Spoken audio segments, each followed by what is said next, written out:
Hey, everybody, this is Kelvin Red. I want to welcome you to Leadership Matters. Yes, it is a double entendre. Why? Because leadership matters, and we do have leadership matters that need to be dealt with.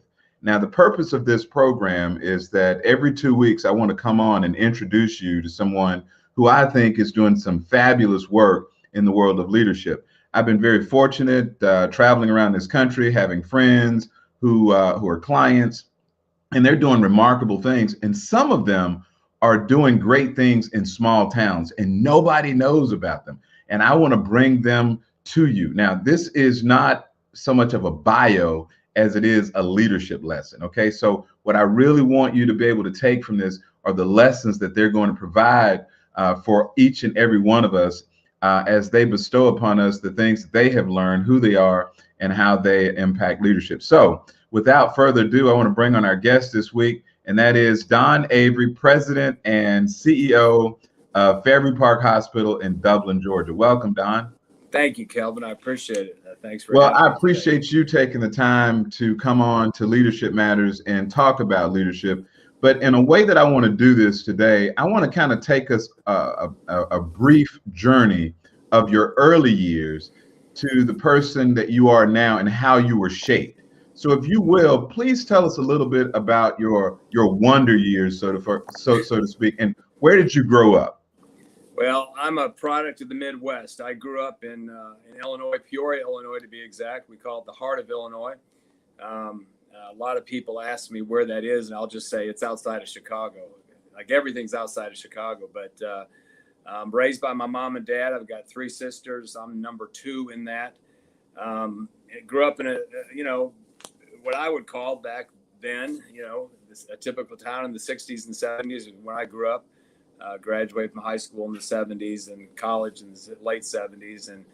And so that whole Midwest culture, I guess, had an influence on me. My father's a World War II vet, so that had something to do with probably shaping me. I was active in sports and Boy Scouts and that sort of thing. And a lot of that probably did serve to shaping some leadership skills, maybe tendencies early on, both Well, through speaking of athletics. that, I'm curious, as a teenager, like you're 13, 14, 15, 16 years old, did you ever in your wildest dreams think that you would be doing what you're doing right now? No, I guess growing up as a kid, uh, you know, our hobby, particularly my dad and I, we did Boy Scouts, but we did flying. My dad was a pilot. My grandfather was a pilot. My great uncle was a pilot. So my family's been involved with aviation. And so I think I grew up wanting to be a pilot, not knowing exactly what that would look like, but I guess I figured I'd be a commercial pilot perhaps. Again, I think I probably always thought, even from that age, that I'd be somehow involved in leadership because of Boy Scouts, probably. And with some of the things I did in school, extracurricular activities, I kind of tended towards that because I was more outgoing and extroverted and such. But And you still are. I still am. Okay. And so flying became a part of my life as a kid. My first flight in an airplane was when my mom was pregnant with me. That was the first time I was in a private plane. And then growing up, we flew a lot on weekends. We hung out at the airport. That was, in the South, people go hunting and fishing. And my family went out to the airport and hung out with other guys that flew. I don't want to get too far ahead of myself, but I do remember a couple of years ago, my wife and I were down in Panama City, and we were in Walmart one evening, and lo and behold, there's Don. And the first words out of your mouth was, I just flew down here, and my wife will be a little bit later, but I just flew down here, and I thought, well, that must be really, really neat.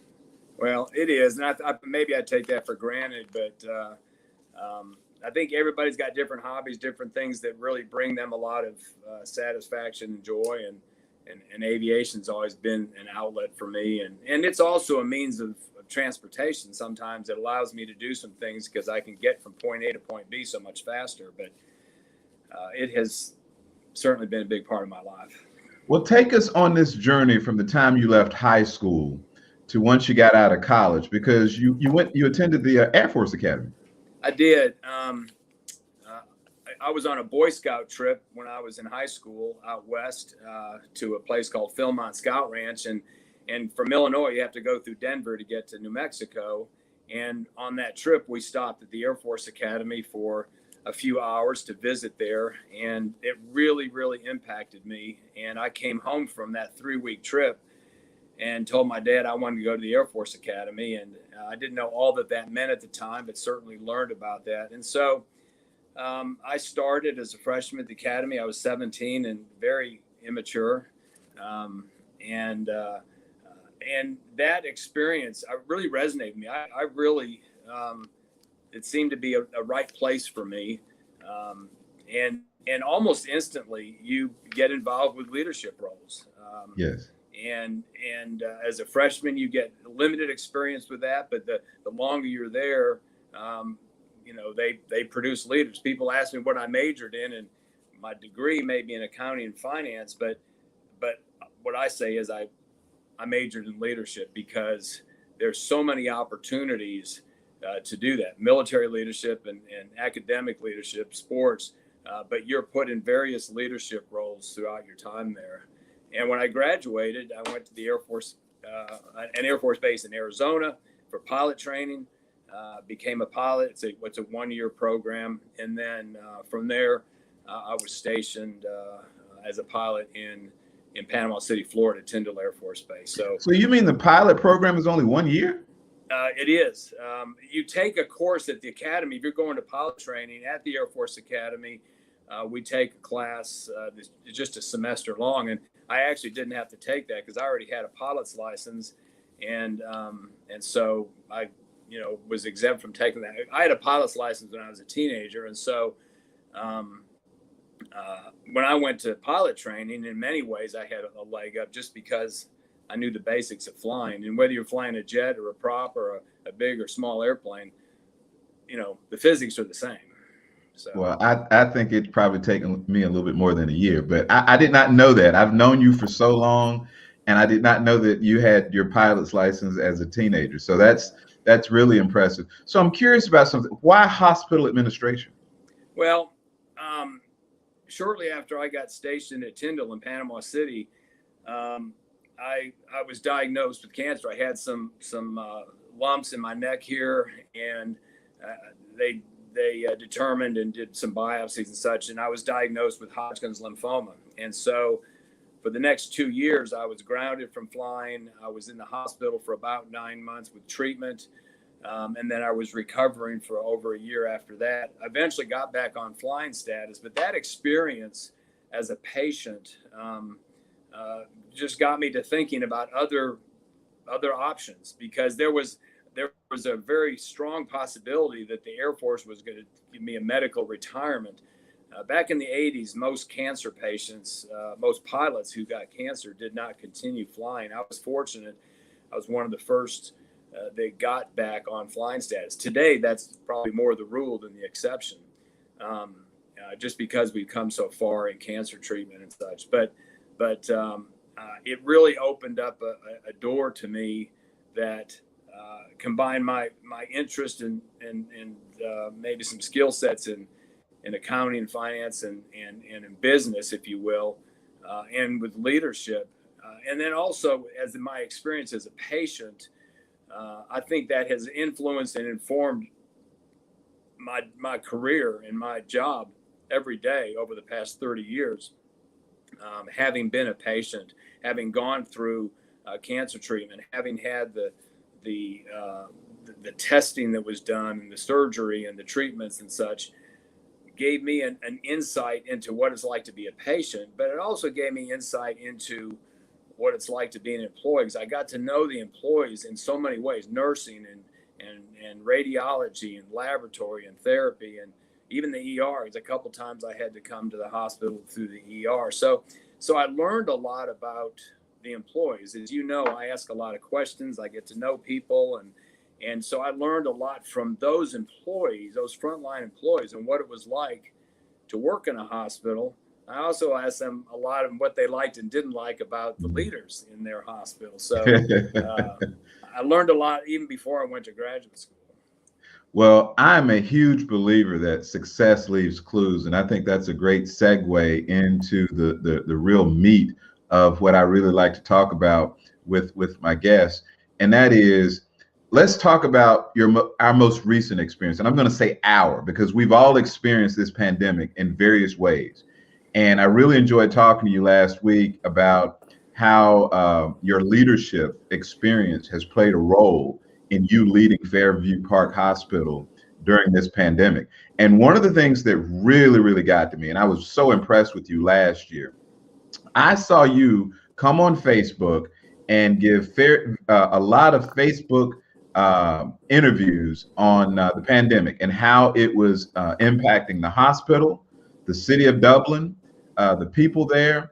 Talk to us about that. Why did you decide to go out and communicate in this form and fashion? Well, nobody living has ever been through a pandemic before. And so we're all learning on the fly. And as you well know, there was a tremendous amount of not just uncertainty, but fear in our nation, in the world, over this pandemic. There were a much higher number of people being hospitalized, people dying, people not just that had, other issues, other health issues, comorbidities, but people that were otherwise healthy and got this coronavirus disease and died. And I think Yeah. there was tremendous amount of fear. And I've always been a fairly transparent person, and I think that there's a real benefit to communicating. And I think it was important to communicate not just the things we knew, but to let people know the things we didn't know, Yeah. to give in information and instruction. I met with the city council, the county commission. I met with a lot of local business leaders, in some cases one-on-one, in some cases, online, because, we couldn't do a lot of things in person. And I felt that the best thing that we could do as a hospital is to keep our community informed. And so, I was interviewed a lot by TV stations, both local here in Dublin and a couple of the TV stations in Macon, in the newspapers. I was even interviewed by a couple of, statewide media outlets. And the reason I made myself available for that is, again, to keep people as current and updated as possible. We used social media in ways that we haven't used it in the past. We also communicated internally. We communicate regularly with our board, with our medical staff, with our employees, and that was in various forms. Some of it was using social media. Some of it was just rounding. We couldn't get together in big groups during that time. We did a lot of conference calls and WebEx and Zooms and things like that. But I do think it's important, and this is just leadership, is keep your people informed. Be honest with them. Be transparent with them. Let them know the things you know, the things you don't know. Let them. It's okay to let them know you're hurting as well, and show them that you care. You build trust that way. You build, I think, camaraderie and a culture that helps us, especially in a time like that, get through it. We prepare for hurricanes every year and other natural disasters during the hurricane season or tornado season or whatever. And this was that on steroids. It's been an 18-month pandemic, not just an 8 or 10 day issue. So in a lot of ways, we applied things we've learned in other situations to a pandemic, but we learned daily and weekly. We were learning and letting other people know as we learned. Well, let me ask you, you touched on something. Okay, so during that time period, and even now to a degree, there's so much we did not know. And then in so many levels, there was a lot of panic based on what we did know, what we didn't know. There was, tension, anxiety. How do you, as a CEO, how did you keep your calm? Well, probably a lot of ways. One is I kept informed as much as I could. I continued to be visible and listen. I tried to listen more than talk, and I like to talk, but really listen to the employees. There were times when I might have been frustrated or struggled, or there were times when I cried on behalf of my employees. I prayed with my employees during this time. My faith certainly has always been a part of my life. And Hold it. I want to pause there real quick because people look at you. I know you. I know you. I've known you for a long time. I know your employees. People look at you and they say, Don, you really took it to heart that much? I mean, because you told me in the interview last week when we were pre-interview that there were times you broke down. Well, I remember several times I felt this burden for my employees, for my extended family, and I saw they were struggling. I can remember a Sunday afternoon. I was up here at the hospital, and there were two different codes that happened, and they had to put all their PPE on, and that takes a minute to do all that, and then they had to go in and respond to this emergency, and they did. That's what they were trained to do. But the burden and the pressure of going into a COVID patient who was coding, protecting yourself, taking care of them, and I felt in many times helpless that I couldn't do anything to help. We had an employee who was a patient, one of the first COVID patients, and on 3 or 4 occasions, she almost died. She was in the ICU. She was on a vent for almost 3 weeks. And the fact that she literally walked out of here was really a miracle. And I had 2 or 3 different opportunities to literally pray with a group of employees over that patient outside their room. Their parents were on a FaceTime with us. And so they were a part of that. And I wear that. That's it. I mean, I talk about our family. I guess if this is the family, then I'm the dad. But these are people I care deeply about, that I love, and to a certain degree, their pain and their stress I feel. But I also feel like it's important as a leader in that transparency to also not be flustered, not be frustrated, not be panicky or whatever. And that's not my nature anyway. But I've been through a lot of very difficult times in my life, and some of those, and even that prepares you to be calmer in a storm. And I just tend to be that way. I've had emergencies as a pilot, and you have to be calm in handling those. I had a granddaughter fall into a pool, and I just went into slow motion, and I was calm during all of that to make sure we got her out of the water and everything. And then later you panic, but in the storm, you have to remain calm. And fortunately, I've been able to do that. But I know that it was real. But in many respects, during the pandemic, it was really leadership at its finest point. And I feel very fortunate to have had the opportunity to lead during this time. And I think any leader ought to want to lead in a crisis, ought to want to lead during a stressful time. It's easy to lead when everything's going great. And I think we get a chance to truly lead. And to use your double entendre, the leadership matters. It particularly matters in a crisis. It particularly matters during times of great difficulty and stress. And we ought to rise to the occasion. Yeah, and that's one of the reasons I want to have this program, is to educate those people, particularly the new leaders, because one of the things I've often said, and I know you love sports too, everybody likes being on the field when the band is playing, you're up by 15, 20 points, and everybody's cheering your name. But when you're on your own 5-yard line and you got to go 95 yards to go, and the clock is ticking, I mean, that's true leadership if you can come back from that. How has the pandemic, leading through this pandemic, how has it impacted you? What have you learned? What did you learn? What do you continue to learn? Well, one of the things I think I would say I've learned is what's important, what really matters. And I think we can easily go through our day to day and we do things because we think we're supposed to, or we've always done it that way. It could be meetings. We've always had certain meetings. We've always looked at certain data, certain information. And it's shown me that some of the things we've always done really aren't that important. And maybe we could unload that baggage. It has reinforced the importance of connection, because I think we haven't been able to connect in so many ways, and humans need to connect. And inside the hospital, we connected. and we were there with each other, leaders, frontline employees, etc. And to be with them, to encourage. The Bible says, therefore, encourage one another and build one another up. And if you ever had an opportunity and a need to do that, it was the past year and a half. But I've learned, some things you let go, and they aren't that important.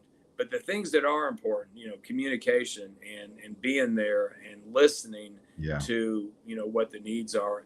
And again, to me, my job is to work for and serve, my 750 employees and make sure that they have what they need every time they step up to do their job.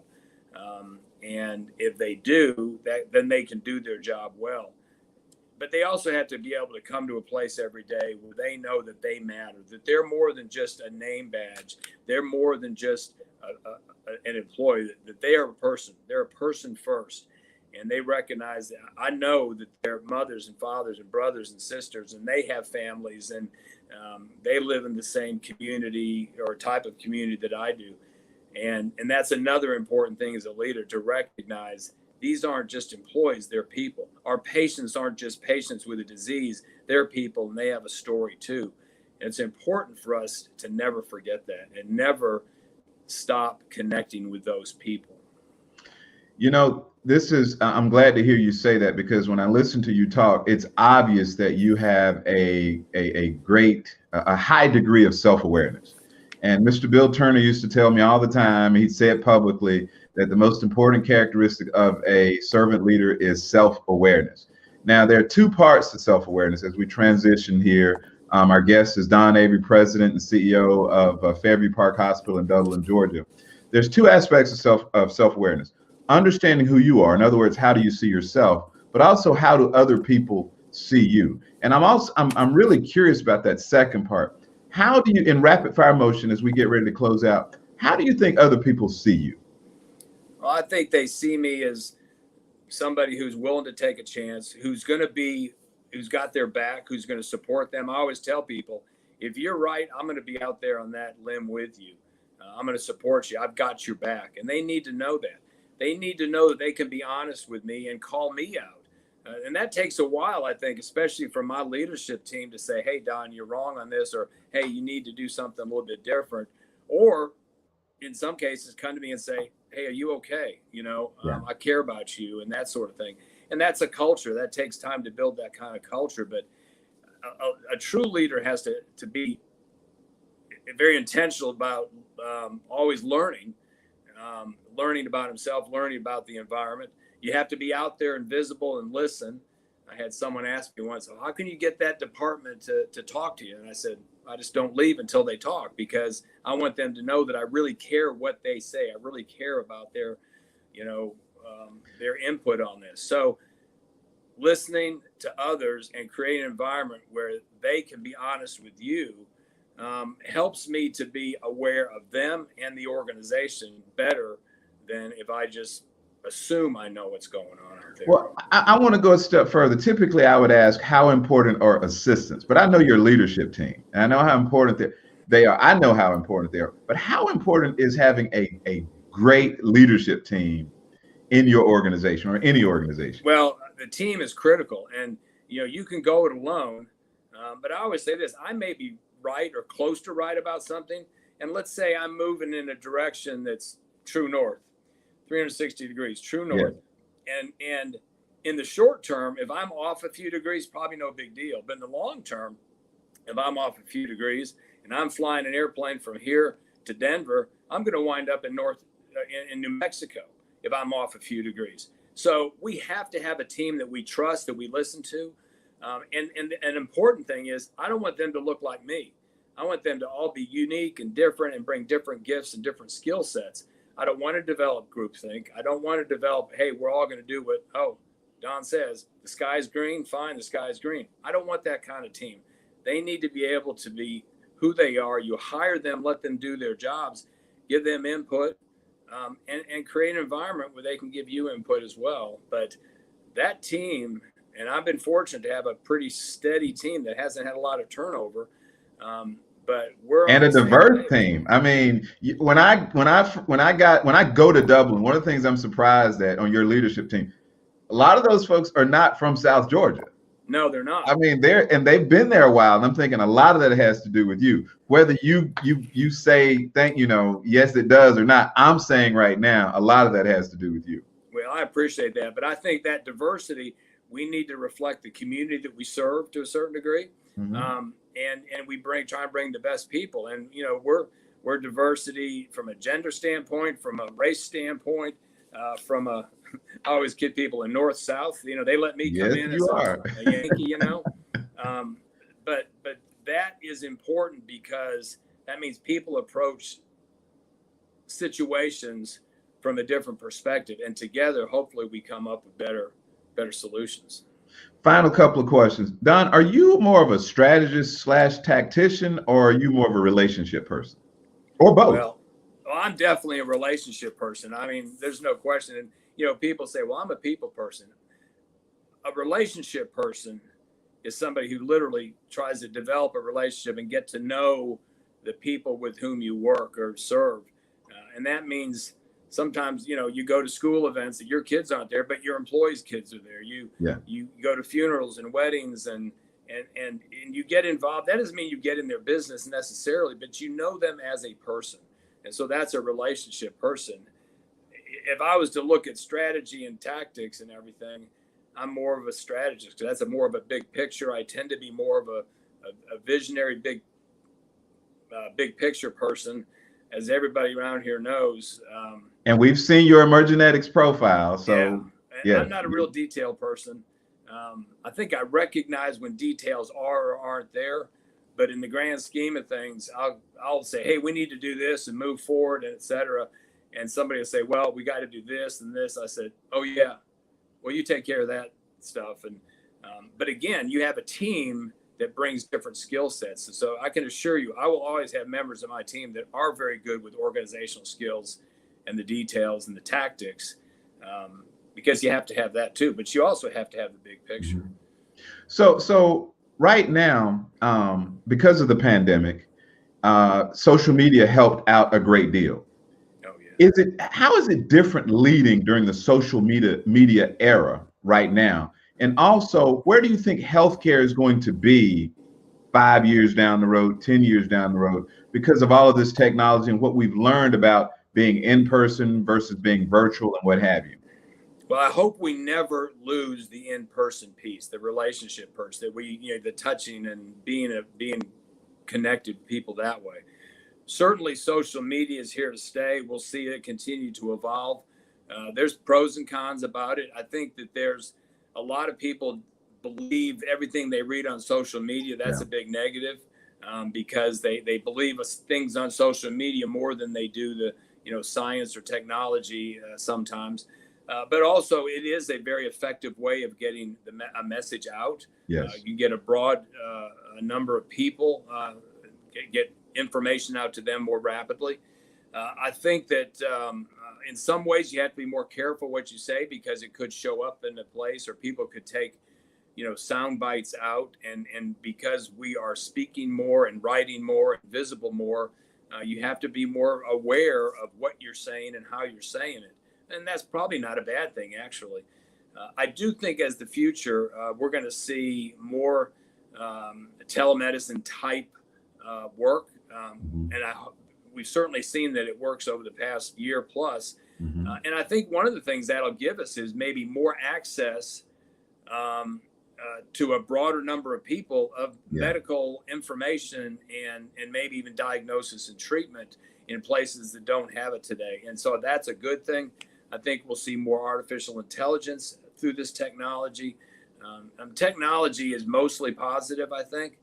Again, I just say we can't ever lose, and I hope we never lose, the personal connection and the touch that I think is critical for human relationship. Well, my final question, Don, and that is this. According to Dr. Tasha Eurich, who wrote a fascinating piece in the Harvard Business Review, one of the things she pointed out was that the least self-aware person in any organization, studies show, is the person at the top. Now, I don't see that in you, But I'm really fascinated about this question and the answer that you gave me last week, and that is, what does Don Avery do to improve his own personal development? I mean, what do you have to improve on? Well, Because you're a seasoned veteran. yeah, but I'm always learning. I always feel like there's something to learn. I ask a lot of questions. I read, as you know, I read a lot. There's no time when I don't have at least 2 books going, one reading and one on audio. And some of those are kind of leadership type things. I go to seminars. I ask a lot of questions, and I get to know other people and what they do and how they do their jobs and such. And I believe that I'll continue to learn until my last breath, because there's so much to learn out there, and there's so much life to live. And I'm also, I think I can be pretty self-deprecating and not take myself too seriously. Sometimes I probably do. But again, listening to others and creating an environment where people will speak truth into my life, I think will constantly keep me aware of where I am, but also keep me constantly learning so I can better serve in whatever capacity God has me in, whether it's a hospital CEO or a teacher or, a coach or a Sunday school teacher, whatever it might be. I want to be the best that I can be for the sake of those I'm serving. Don, listen, thank you so much for joining me this week on Leadership Matters. I'm one of your biggest fans. I'm a big cheerleader for you. I talk about you in a lot of my workshops because you are the epitome of what a CEO should look like. I mean, you should, if we open up the dictionary, they should put your picture in there. And I mean that sincerely. You're because very kind. I was there a couple of months after you arrived. And I know what it was like and I know what it's like now. And I'm just a firm believer that as you said earlier, these folks that you've been entrusted to serve, they have families. And for you to create an environment for them to do the best that they can do with the gifts God has given them, I find that just amazing. And I'm indebted to you for them. And I want to thank you so much for joining us on Leadership Matters. Well, Kelvin, thank you so much. I appreciate being on here, and I thank you for your friendship as well. Bless you, my friends. Well, that was Don Avery, our guest on Leadership Matters this week. I want you to join me in a couple of weeks when we're going to have another special guest. It's going to be renowned baseball coach. You probably heard of him. It's Bobby Howard. He was somebody just named him the best high school baseball coach of all time. And in a couple of weeks, we're going to find out why. So this is Kelvin Redd. I'm signing off. And as I like to say, define your destiny.